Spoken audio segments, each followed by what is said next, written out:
नमस्कार बच्चों, आज के हिंदी पाठशाला में आप सबका स्वागत है। आप लोगों को मैं बताना चाहूँगा कि पाठ 17 यानी सोना का जो पाठ है अभ्यास सागर में, उस पाठ पर आधारित व्यंजन संधि दी गई है। तो व्यंजन संधि का अध्ययन करने से पहले हम हिंदी वर्णमाला के विषय में अध्ययन कर लेते हैं। तो आइए वर्णमाला क्या है इसके विषय में हम देखते हैं, समझते हैं। तो वर्णों के व्यवस्थित क्रमबद्ध समूह को वर्णमाला कहते हैं। वर्णमाला के स्वर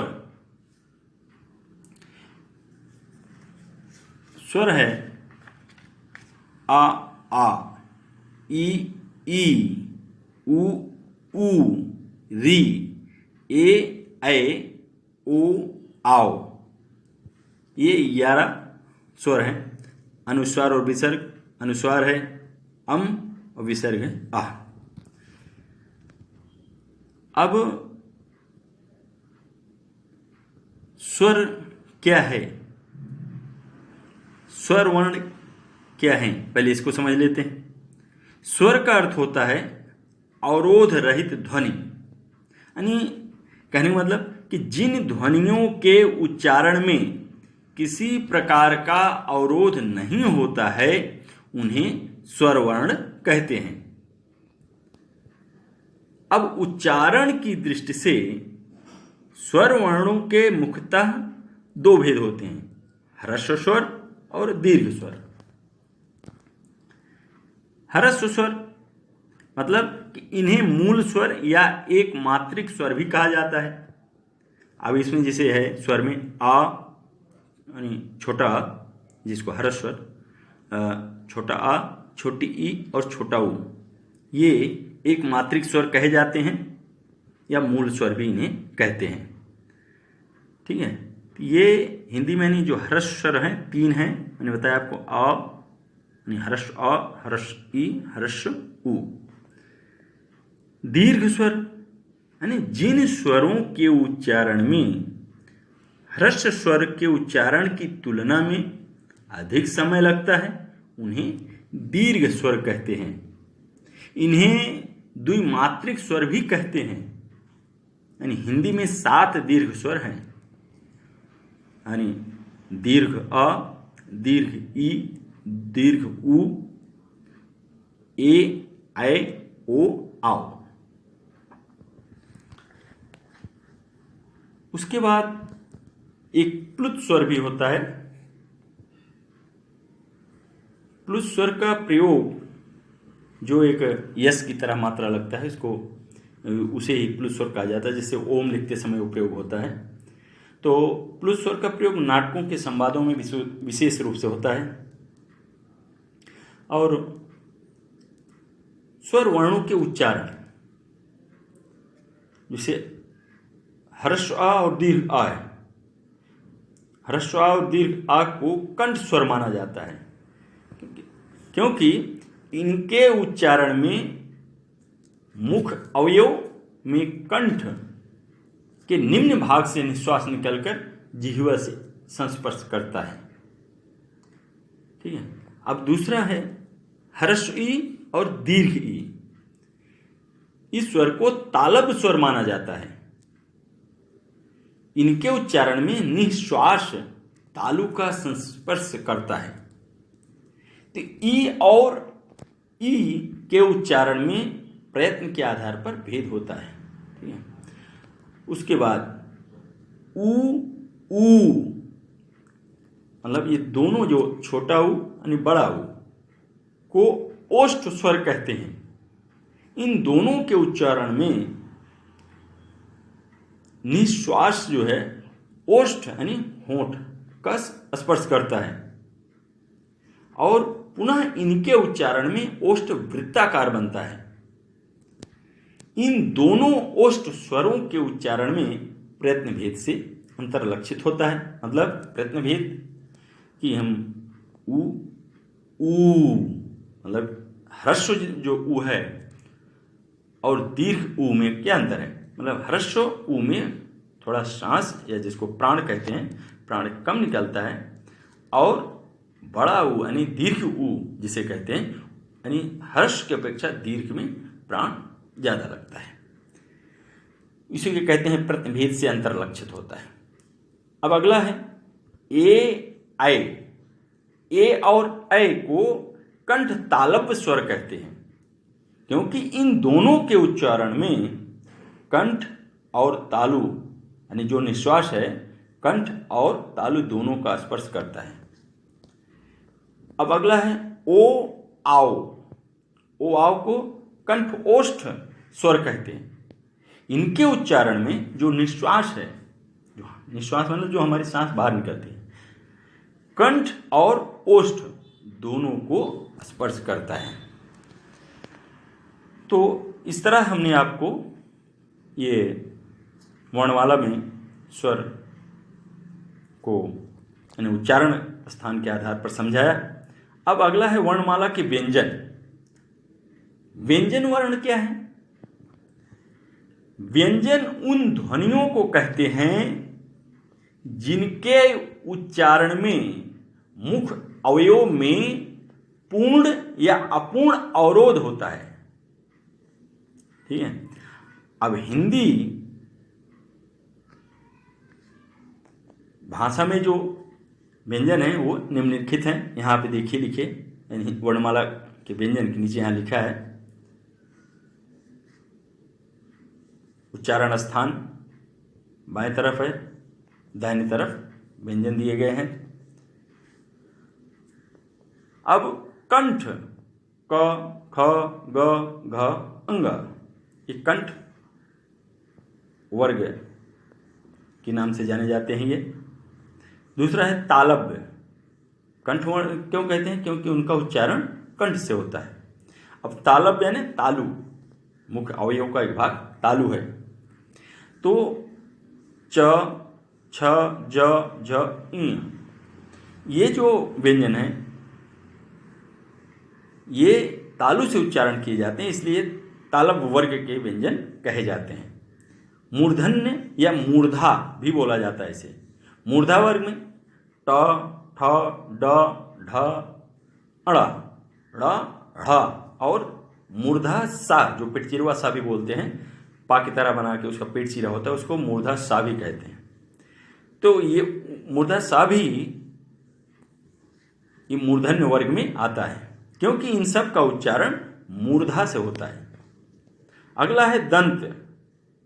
त थ द ध न, इसे दंत वर्ग कहा जाता है, कारण कि इन सब का उच्चारण दांत से होता है। ओष्ठ प फ ब भ म, इन सब का उच्चारण ओष्ठ से की सहायता से होता है, इसलिए इन्हें ओष्ठ व्यंजन कहा जाता है या ओष्ठ वर्ग के व्यंजन कहते हैं ऐसे भी। और अगला है अंतःस्थ व्यंजन, य र ल व।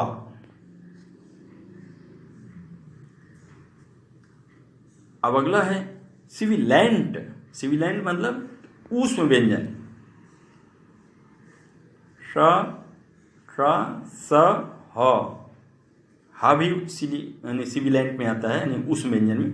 यहाँ महाप्राण हा में दिया है, लेकिन ये चारों जो व्यंजन हैं ऊष्म व्यंजन, इनके उच्चारण में ऐसा मानते हैं विद्वान लोग कि इन चारों जो ये सिविलेंट हैं ऊष्म व्यंजन कहें कि इनके उच्चारण में मुंह से गर्म हवा निकलती है, इसलिए इनका नाम है ऊष्म व्यंजन। ठीक है। गृहीत ज फ अ और संयुक्त व्यंजन छ त्रंग ज्ञ और स्र, ये संयुक्त व्यंजन है क्योंकि इनका जो है दो दो व्यंजनों से मिलकर बने हुए हैं। कि जैसे कहें हम कि सत त्रंग ज्ञ स्र, सत जो है का धन मूर्धा सा से मिलकर बना हुआ है, और हर्ष अगर इसमें हलंत लगा दिया सब में, यानी क श फिर ह्रस्व आ।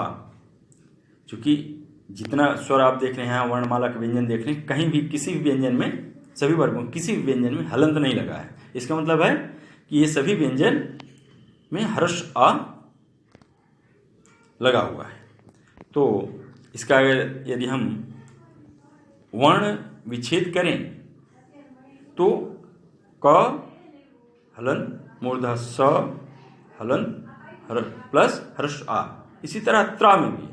त्रा में त हलंत धन र हलंत धन अ। ज्ञा में ज हलंत धन इया, इया में हलंत धन ह्रस्व आ। उसके बाद स्रा में भी है, ताला भी श्रा, सा में हलंत धन र में हलंत धन ह्रस्व आ। तो इस तरह से हमने आपको ये संयुक्त व्यंजन का वर्ण विच्छेद समझाया। अब प्रयत्न के आधार पर, अब इसमें प्रयत्न के आधार पर अघोष और सघोष,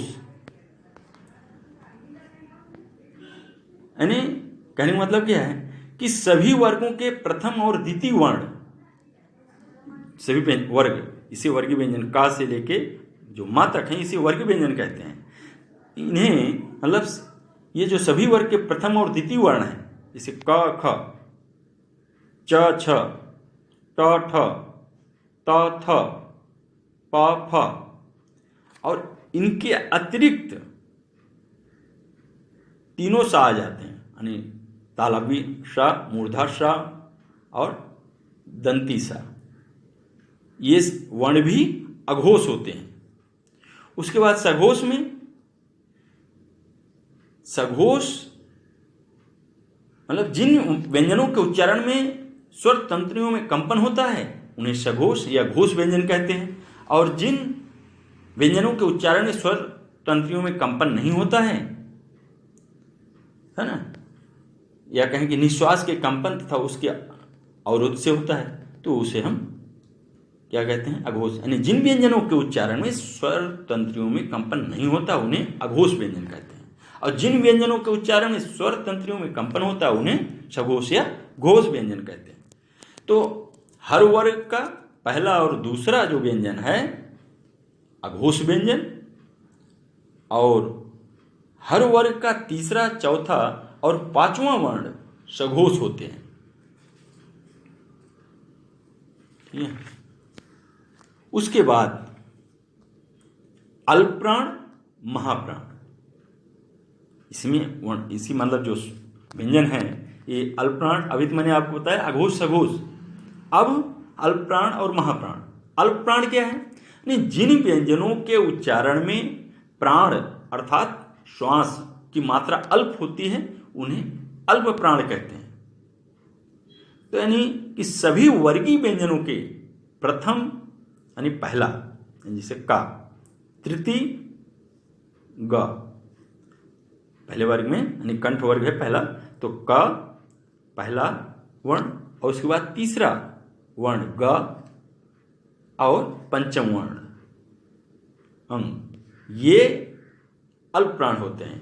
तो कहने का मतलब क्या है कि हर वर्ग का पहला, तीसरा और पांचवा वर्ण अल्प प्राण होता है, और महाप्राण हर, यानी महाप्राण क्या है, यानी जिन व्यंजनों के उच्चारण में श्वास की मात्रा अधिक होती है उन्हें महाप्राण कहते हैं।